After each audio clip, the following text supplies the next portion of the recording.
Lexington man faced a judge today, now officially charged with killing his wife. And court documents show the victim told a friend that she was worried that her husband would kill her, and she said that only a day before her death. WBZ's Lisa Gresci is live in Lexington tonight with the latest on the case. Lisa?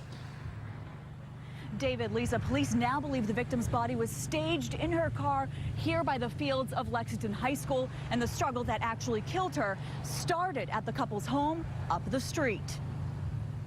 Hongyan Sun stood with his hands handcuffed behind his back in court as the prosecution detailed a dark history between the couple in the midst of a divorce, verbal abuse, at least one instance of physical abuse and behavior that signaled Shen Kai may have felt like a prisoner in her own home. He monitored who she was talking to, who she was allowed to talk to, and in fact did cameras in her home to be able to watch her and her adult daughter.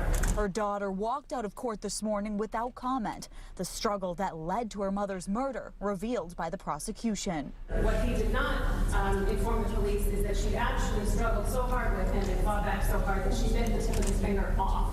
Investigators say it was after that violent struggle at the home when Mr. Sun tried to clean up, allegedly disposing of one pair of bloody sneakers at his work, and ultimately placed Miss Kai's body in her SUV and left it at the Lexington High School fields. She's a great lady. When Mr. Sun arrived home prior to being named the sole suspect in his wife's murder, he did not say what happened or how he got the cuts and bruises on his hands and arms. I can't tell anything. I don't want to do any more damage to anybody. This statement, now quoted in the police report. Sun's attorney had this to say about it. I did not know him then. I don't know anything about that, but he does deny the allegations. His attorney said Mr. Sun was shocked and surprised by the death.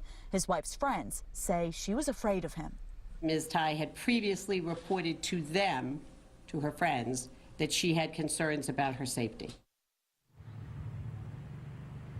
The prosecution also said that Mr. Sun used his wife's immigration status against her so she wouldn't leave him or go to police. He's being held without bail tonight. Reporting live here in Lexington, Lisa Gresci, WBZ News.